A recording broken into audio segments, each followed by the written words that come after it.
ನಮಸ್ಕಾರ. ಇದು ಸುದ್ದಿ ವಿಶ್ಲೇಷಣೆ. ನಾನು ಶಶಿಧರ್ ಭಟ್. ಇದು ನನ್ನ ಡಿಜಿಟಲ್ ವಾಹಿನಿ ಸುದ್ದಿ ಟಿವಿ. ದ್ವೇಷದ ಮಾರುಕಟ್ಟೆಯಲ್ಲಿ ವ್ಯಾಪಾರ ತುಂಬ ಚೆನ್ನಾಗಿ ನಡೀತಾ ಇದೆ. ಯುದ್ಧವನ್ನು ಜನ ಸಂಭ್ರಮಿಸುವ ಸ್ಥಿತಿ ನಿರ್ಮಾಣ ಆಗಿದೆ.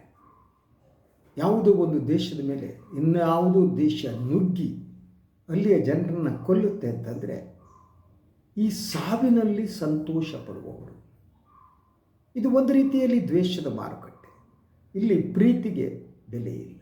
ಸಾವನ್ನು ಸಂಭ್ರಮಿಸುವ ಸ್ಥಿತಿ.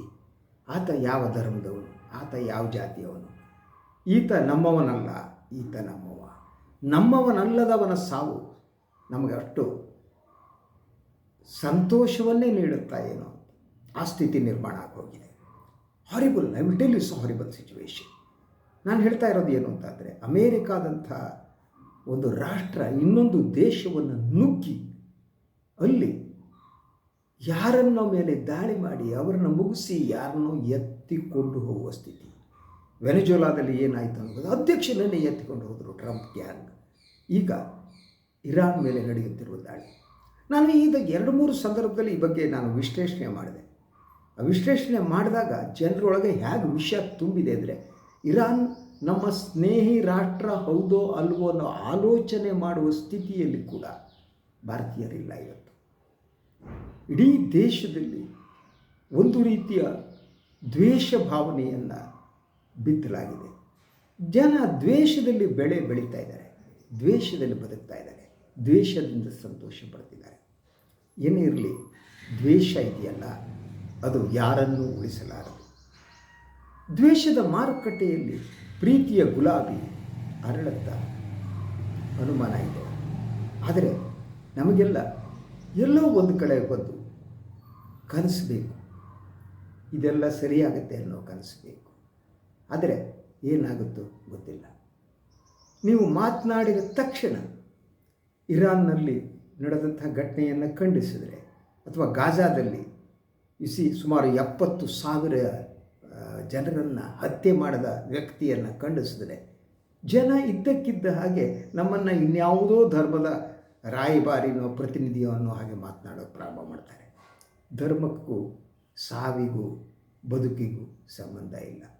ಧರ್ಮ ಅನ್ನೋದಿದೆಯಲ್ಲ, ಅದು ನಾನು ಬಹಳ ಸಂದರ್ಭದಲ್ಲಿ ಹೇಳ್ತೀನಿ. ಧರ್ಮ ಅಂದರೆ ಏನು ಅಂತ. ನಮ್ಮ ಹಿಂದೂ ಸಂಸ್ಕೃತಿಯಲ್ಲಿ ಧರ್ಮ ಅನ್ನುವ ಶಬ್ದ ಉತ್ಪತ್ತಿಯಾದುದು ಧೃ ಅನ್ನುವ ಧಾತುವಿನಿಂದ. ಧೃ ಅಂದರೆ ಬದುಕನ್ನು ಎತ್ತರಿಸುವುದು.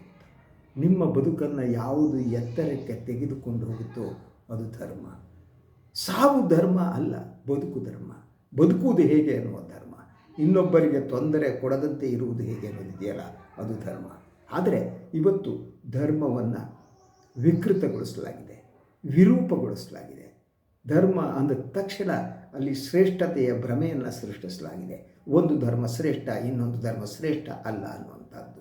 ಅದರ ಜೊತೆಗೆ ಧರ್ಮದ ಜೊತೆ ಇರುವ ಆಧ್ಯಾತ್ಮಿಕತೆ ಇದೆಯಲ್ಲ, ಅದು ಮುಖ್ಯವಾದ್ದು. ಮನುಷ್ಯನಿಗೆ ಒಂದು ಆಧ್ಯಾತ್ಮಿಕತೆ ಬೇಕು. ಆದರೆ ಧರ್ಮ ಬೇರೆ, ಆಧ್ಯಾತ್ಮಿಕತೆ ಬೇರೆ. ಧರ್ಮದ ಒಳಗಡೆ ಆಧ್ಯಾತ್ಮಿಕತೆ ಇರಬಹುದು, ಆದರೆ ಇವೆರಡು ಒಂದೇ ಅಲ್ಲ.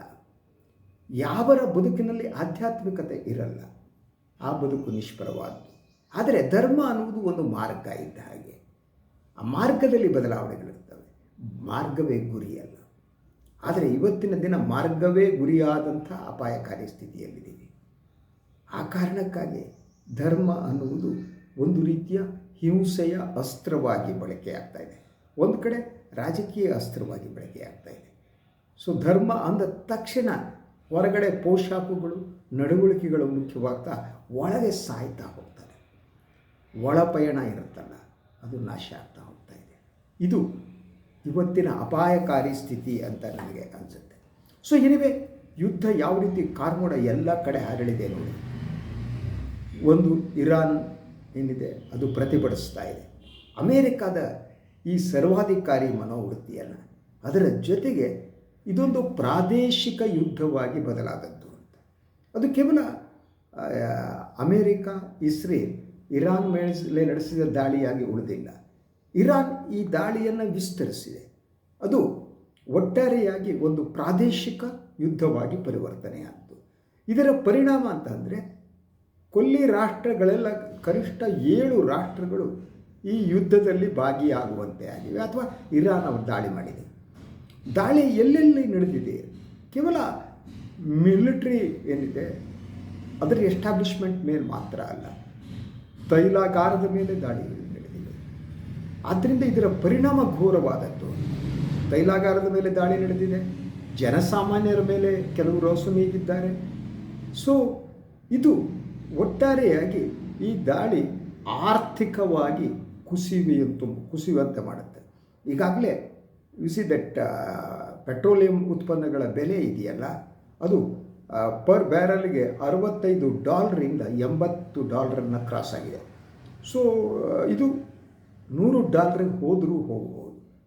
ಆ ಸ್ಥಿತಿಯಲ್ಲಿ ವಿಶ್ವದ ಎಲ್ಲ ರಾಷ್ಟ್ರಗಳು ಅಪಾಯಕಾರಿಯಾದ ಸ್ಥಿತಿಗೆ ಬಂತಾಗುತ್ತೆ, ಇನ್ಕ್ಲೂಡಿಂಗ್ ಇಂಡಿಯಾ. ಭಾರತದ ಮೇಲೆ ಕೂಡ ಇದು ಪರಿಣಾಮ ಬೀರುತ್ತೆ. ಯಾಕಂದರೆ ಒಂದು, ಇರಾನ್ ತನ್ನ ಸಮುದ್ರದ ಮಾರ್ಗ ಏನಿದೆ, ಎಲ್ಲಿ ತೈಲ ಹಡಗುಗಳು ಬರ್ತಿತ್ತೋ ಅಲ್ಲಿ ದಾಳಿ ಮಾಡುವ ಯೋಜನೆಯನ್ನು ರೂಪಿಸಿದೆ. ಆದ್ದರಿಂದ ಬಹುತೇಕ ತೈಲವನ್ನು ಹೊತ್ತು ತರುವ ಹಡಗುಗಳು ಬರ್ತಾ ಇಲ್ಲ. ಸಪ್ಲೈ ಕಡಿಮೆ ಆಯಿತು ಅಂದ ತಕ್ಷಣ ಇದ್ದಕ್ಕಿದ್ದಕ್ಕೆ ಪರಿಸ್ಥಿತಿ ಗಂಭೀರ ಆಗಿದೆ. ಭಾರತ ಎಲ್ಲಿಂದ ಈ ಇಂಧನವನ್ನು ತರಿಸ್ಕೋಬೇಕು ಅಂತ. ಉಳಿದ ದಾರಿ ರಷ್ಯಾದಂತೂ ನಾವು ಟ್ರಂಪ್ಗೆ ಹೆದರಿ ಕೈಬಿಟ್ಟಿದ್ದೇವೆ. ಇನ್ನು ಅಮೇರಿಕಾದಿಂದ ತರಿಸ್ಕೋಬೇಕು. ಅಮೇರಿಕಾದಿಂದ ನೀವು ತರಿಸಿಕೊಂಡ್ರೆ ಅದರ ಬೆಲೆ ದ್ವಿಗುಣವಾಗುತ್ತೆ ಅಂತ. ಸಾಗಾಣಿಕಾ ವೆಚ್ಚ ಜಾಸ್ತಿ, ದೂರ ಬೇರೆ, ಹೀಗೆ ಬೇರೆ ಬೇರೆ ಪರಿಣಾಮ ಇದೆ. ಅದರಿಂದ ಒಂದು ಇಂಧನ ಬೆಲೆಯ ಮೇಲೆ ಪರಿಣಾಮ ಬೀರುವ ಎಲ್ಲ ಸಾಧ್ಯತೆ ಕಾಣುತ್ತೆ. ಇದಾದರೆ ಇಡೀ ಆರ್ಥಿಕತೆ ಜರ್ಜರಿತವಾಗುತ್ತೆ.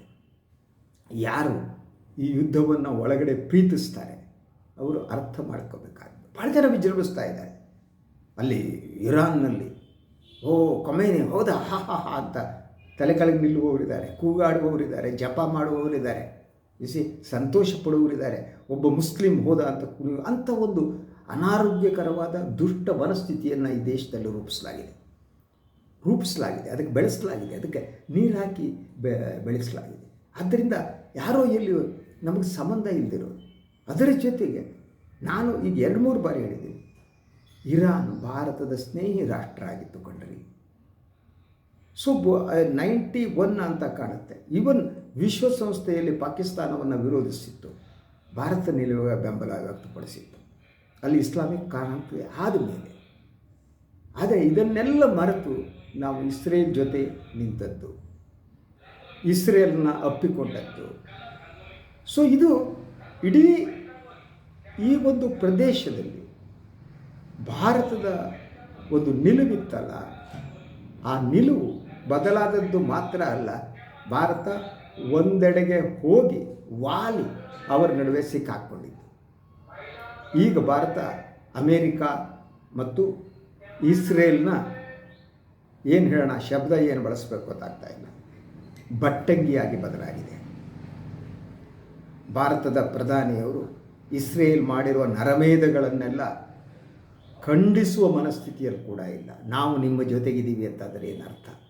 70,000 ಹೆಚ್ಚು ಜನ ಮುಗ್ಧರನ್ನು ಕೊಂದನಲ್ಲ, ಆ ವ್ಯಕ್ತಿಯ ಜೊತೆಗೆ ನಾನು ನಿಮ್ಮ ಜೊತೆಗಿದ್ದೀವಿ ಅಂತಂದರೆ ಅದೆಂತಹ ದುಷ್ಟ ಮನಸ್ಸು ಇರ್ಬೋದು ಆಲೋಚನೆ ಮಾಡಿ. ದುಷ್ಟ ಮನಸ್ಸು ಹಾಗೇನೆ, ರಕ್ತ ಪಿಪಾಸು ಮನಸ್ಸುಗಳು ಹಾಗೇನೆ, ಅವು ರಕ್ತವನ್ನು ಸದಾ ಬಯಸ್ತಾ ಇರ್ತವೆ. ಸೊ ಆದ್ದರಿಂದ ಈಗ ವಿಶ್ವದಲ್ಲಿ ರಕ್ತವನ್ನು ಬಯಸುವವರ ಸಂಖ್ಯೆ ಹೆಚ್ಚುತ್ತಾ ಇದೆ. ಹಿಂಸೆ ಅನ್ನುವುದು ಬದುಕಿನ ರಾಜಕಾರಣದ ಭಾಗವಾಗಿ ಪರಿವರ್ತನೆ ಆಗ್ತಾ ಇದೆ. ಜನ ಹಿಂಸೆಯನ್ನು ಪ್ರೀತಿಸುವಂಥ ಸಮಾಜವನ್ನು ಸೃಷ್ಟಿಸ್ತಾ ಇದ್ದೀವಿ. ಆದ್ದರಿಂದ ನಾನು ಭಾಳ ಸಂದರ್ಭದಲ್ಲಿ ಹೇಳ್ತೀನಿ, ಭಾರತ ಪ್ರಧಾನಿ ನರೇಂದ್ರ ಮೋದಿ, ಹಾಗೆಯೇ ಅಮೇರಿಕಾ ಅಧ್ಯಕ್ಷ ಟ್ರಂಪ್, ಪುಟಿನ್, ಜಿ ಜಿನ್ಪಿಂಗ್, ಇವರು ಯಾರ ನಡುವೆ ಕೂಡ ನನಗೆ ವ್ಯತ್ಯಾಸ ಕಾಣ್ತಾನೇ ಇಲ್ಲ.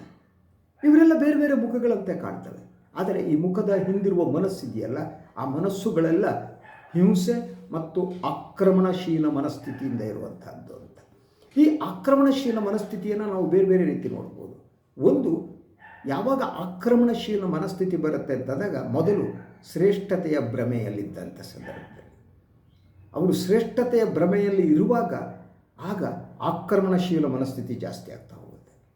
ದುರ್ಬಲ ಮೇಲೆ ಆಕ್ರಮಣ ಮಾಡುವಂತಹದ್ದು, ವಿಭಿನ್ನ ಧರ್ಮಗಳ ಮೇಲೆ ಆಕ್ರಮಣ ಮಾಡುವಂಥದ್ದು, ಭೂಮಿಯನ್ನು ಕಸಿದುಕೊಳ್ಳುವ ಯತ್ನವನ್ನು ಮಾಡುವಂತಹದ್ದು, ಕಬಳಿಸುವಂಥದ್ದು, ಇದೆಲ್ಲ ಆಕ್ರಮಣಶೀಲ ಮನಸ್ಥಿತಿಯ ಭಾಗವೇ ಆಗಿದೆ. ಇಂತಹ ಮನಸ್ಥಿತಿ ಏನಿದೆ ಅದು ಬಹಳ ಸ್ಪಷ್ಟವಾಗಿ ಕಾಣ್ತಾ ಇದೆ. ಈ ಯುದ್ಧದಲ್ಲಿ, ಈ ಸಂದರ್ಭದಲ್ಲಿ ಸಾವು ಅನ್ನೋದು ಜನ ಅದನ್ನು ಗಂಭೀರವಾಗಿ ತೆಗೆದುಕೊಳ್ಳೋದಲ್ಲೇ ನಿಲ್ಲಿಸ್ಬಿಟ್ಟಿದ್ದಾರೆ. ಒಂದು ಯುದ್ಧದಿಂದ ಆಗುವ ಹಾನಿ, ಆ ಹಿಂಸೆ ಕೇವಲ ಜೀವಹಾನಿ ಮಾತ್ರ ಅಲ್ಲ. ಒಂದು ಆರ್ಥಿಕತೆ ಕುಸಿದು ಹೋಗುತ್ತೆ, ವಿಶ್ವದ ಪರಿಸ್ಥಿತಿ ಗಂಭೀರ ಆಗುತ್ತೆ, ಮನುಷ್ಯ ಪರಸ್ಪರ ದ್ವೇಷದಲ್ಲಿ ಜೀವವನ್ನು ಕಳ್ಕೊತಾನೆ. ಇಂಥ ಸ್ಥಿತಿಯಲ್ಲಿ ವಿಜೃಂಭಿಸೋದಿದೆಯಲ್ಲ, ನನಗೆ ಈ ಸಾಮಾಜಿಕ ಜಾಲತಾಣಗಳೆಲ್ಲ ನೋಡಿದಾಗ ಈಗ ಭಯ ಉಂಟಾಗ್ತಾ ಇದೆ. ಯಾಕೆ ಗೊತ್ತಾ? ಯಾವ ರೀತಿ ವಿಜೃಂಭಿಸುವಂಥದ್ದು, ಯಾವ ರೀತಿ ಸಂತೋಷ, ಯುದ್ಧದಿಂದ ಸಂತೋಷ ಕೊಡೋದು, ಮಿಸೈಲ್ಗಳು ಹಾರಿದ್ವು ಅಂದರೆ ಸಂತೋಷ, ಒಂದು ಕಟ್ಟಡ ಉರುಳಿತು ಅಂತಂದರೆ ಸಂತೋಷ, 100 ಜನ ಅಸುನೀಗಿದ್ದಾರೆ ಅಂದರೆ ಸಂತೋಷ. ಯಾವ ಸ್ಥಿತಿಗೆ ವಿಶ್ವ ಬಂದು ತಲುಪಿದೆ ನೋಡಿ. ಹಿಂಸೆಯಲ್ಲಿ ಹಿಂಸೆ ಮಾಡುವವರನ್ನು ಅಪ್ಪಿಕೊಳ್ಳುವಂಥದ್ದು, ಸಂತೋಷ ಪಡುವಂಥದ್ದು, ನಗುವಂಥದ್ದು, ಹುಚ್ಚು ನಗೋದು. ಆ ನಗು ಅದಕ್ಕೆ ಅರ್ಥನೇ ಇಲ್ಲ. ಸುಮ್ಮನೆ ನಗುವಂಥದ್ದು, ಒಪ್ಕೊಳ್ಳೋದು, ಇನ್ನೊಂದು ಮಾಡೋದು, ಹೀಗೆ ಕೃತಕವಾದಂಥ ಒಂದು ವಾತಾವರಣ ಸೃಷ್ಟಿಯಾಗ್ತದೆ. ಅದು ಹಿಂಸಾಪ್ರಿಯವಾದ ವಾತಾವರಣ. ಇಲ್ಲಿ ಹಿಂಸಕರು ವಿಜೃಂಭಿಸ್ತಾರೆ. ಸೊ ಗಾಂಧಿ ಮಾತನಾಡ್ತಾ ಇದ್ದ ನಾವು ಈಗ ಗೋಡ್ಸೆಯನ್ನು ಪ್ರತಿಷ್ಠಾಪಿಸುವುದನ್ನು ನೋಡ್ತಾ ಇದ್ದೇವೆ. ಗೋಡ್ಸೆ ಅನ್ನೋದು ಒಂದು ಸಾಂಕೇತಿಕ ಮಾತ್ರ. ನಾನು ಯಾರನ್ನು ವಿರೋಧಿಸ್ತೇವೋ ಅವರನ್ನು ದೈಹಿಕವಾಗಿ ಮುಗಿಸುವಂಥದ್ದು, ಅದೇ ಗೋಡ್ಸೆವಾದ. ನಾನು ನಿಮ್ಮನ್ನು ವಿರೋಧಿಸ್ತೀನಿ ಅಂತಂದರೆ ನಿಮ್ಮನ್ನು ದೈಹಿಕವಾಗಿ ಮುಗಿಸೋದು. ಮಾನಸಿಕವಾಗಿ ಸಂಘರ್ಷ ಮಾಡೋದು ಬೇರೆ, ಮಾನಸಿಕವಾಗಿ ವಿಭಿನ್ನ ನಿಲುವುಗಳನ್ನು ಹೊಂದೋದು ಬೇರೆ. ಆದರೆ ಅದನ್ನೆಲ್ಲ ಮೀರಿ ದೈಹಿಕವಾಗಿ ಮುಗಿಸ್ಬೋದು. ದೈಹಿಕವಾಗಿ ಮುಗಿಸುವ ಒಂದು ವಿಚಾರವಾದವನ್ನು ಮುಗಿಸುವ ಮೂಲಕ ಒಂದು ವಿಚಾರವಾದವನ್ನು ನಾನು ಮುಗಿಸ್ತೀನಿ ಅನ್ನುವ ಭ್ರಮೆಯಲ್ಲಿ ಬದುಕುವಂಥದ್ದು. ಇಂತಹ ಕಾಲಘಟ್ಟದಲ್ಲಿ ತಲುಪಿದ್ದೇವೆ.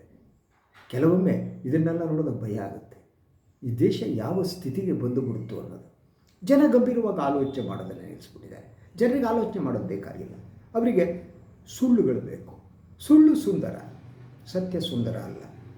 ಸತ್ಯ ಬ್ಲ್ಯಾಕ್ ಆ್ಯಂಡ್ ವೈಟ್ ಆಗಿರುತ್ತೆ, ಕಪ್ಪು ಬಿಳುಪಾಗಿರುತ್ತೆ.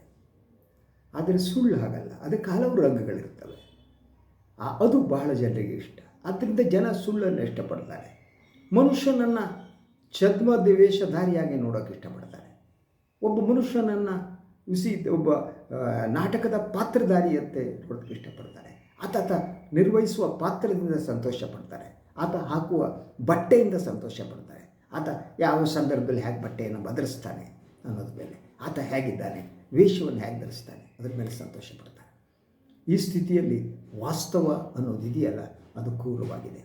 ವಾಸ್ತವ ಅಪಾಯಕಾರಿಯಾಗಿದೆ. ವಾಸ್ತವ ಮನುಷ್ಯ ವಿರೋಧಿಯಾಗಿದೆ. ಮನುಷ್ಯ ಬದುಕದಂತಹ ಸ್ಥಿತಿ ನಿರ್ಮಾಣ ಆಗ್ತಾ ಇದೆ. ಚರ್ಚೆ ಮಾಡ್ತಿದ್ದಾರೆ, ಇದು 3ನೇ ವಿಶ್ವ ಯುದ್ಧ ಬರುತ್ತೋ ಇಲ್ವೋ ಅಂತ. ನನಗದು ಮುಖ್ಯ ಅಂತ ಅನಿಸಲ್ಲ. ವಿಶ್ವ ಯುದ್ಧ, ಜಾಗತಿಕ ಯುದ್ಧನೋ ಏನೋ ಅನ್ನಿ, 3ನೇದೋ 2ನೇದೋ ಇದು ಇಂಪಾರ್ಟೆಂಟ್ ಅಲ್ಲ. ಆದರೆ ಆ ಯುದ್ಧ ಬರದೇನೆ ಸಾವು ನೋವು ಆಗ್ತಾ ಇದೆಯಲ್ಲ, ಗಮನಿಸ್ತಾ ಹೋಗಿ. ಇತ್ತೀಚಿನ ವರ್ಷಗಳಲ್ಲಿ ಎಷ್ಟು ಯುದ್ಧಗಳು ನಡೀತಾ ಇವೆ ಅಂತ. ನೀವು ಕಳೆದ ಒಂದು ದಶಕದ ಈ ಕಡೆ ನಡೆಯುತ್ತಿರುವ ಯುದ್ಧಗಳ ಸಂಖ್ಯೆಯನ್ನು ನೋಡಿದರೆ ಭಯ ಉಂಟಾಗುತ್ತೆ. ಅದರ ಜೊತೆಗೆ ಮೊದಲಾದರೆ ಒಂದು ದೇಶದ ಸೈನ್ಯ ಇನ್ನೊಂದು ದೇಶದೊಳಗೆ ನುಗ್ಗಿ ಯುದ್ಧ ಮಾಡಿದೆ. ಈಗ ಹಾಗಲ್ಲ. ಎಲ್ಲೋ ಕುಳಿತು ಮಿಸೈಲ್ಗಳನ್ನು ಹಾರಿಸಿ, ಬಾಂಬ್ಗಳನ್ನ ಹಾರಿಸಿ ನಾಶ ನಾಶ ನಾಶ. ಜಗತ್ತು ನಾಶದ ಅಂಚಿಗೆ ಬಂದು ತಲುಪಿದೆ ಅನಿಸುತ್ತೆ. ಈ ನಡುವೆ ಕೂಡ ಈ ಒಂದು ಸ್ಮಶಾನ ಸದೃಶವಾದ ವಾತಾವರಣದಲ್ಲಿ ಎಲ್ಲಾದರೂ ಪ್ರೀತಿಯ ಗುಲಾಬಿ ಅರಳಬಹುದಾ? ಮನುಷ್ಯ ದ್ವೇಷವನ್ನು ಬಿಡಬಹುದಾ? ಗೊತ್ತಿಲ್ಲ. ಆ ನಿರೀಕ್ಷೆ ಮಾತ್ರ ನನ್ನದು. ನಮಸ್ಕಾರ. ಇದು ಇವತ್ತಿನ ಸುದ್ದಿ ವಿಶ್ಲೇಷಣೆ. ಇನ್ನೊಂದು ವಿಚಾರದಲ್ಲಿ ಮತ್ತೆ ಬರ್ತೀನಿ. ನಾನು ಲೈಕ್ ಮಾಡಿ, ಸಬ್ಸ್ಕ್ರೈಬ್ ಮಾಡಿ, ಬೆಲ್ ಐಕಾನ್ ಪ್ರೆಸ್ ಮಾಡೋದಕ್ಕೆ ಬರಬೇಡಿ. ಹಾಗೆ ಸಾಧ್ಯತೆ ಸಹಾಯ ಮಾಡಿ. ಸ್ವಾತಂತ್ರ್ಯ ಪತ್ರಿಕೋದ್ಯಮವನ್ನು ಉಳಿಸಿ ನನ್ನನ್ನು ಆಶೀರ್ವದಿಸಿ. ನಮಸ್ಕಾರ.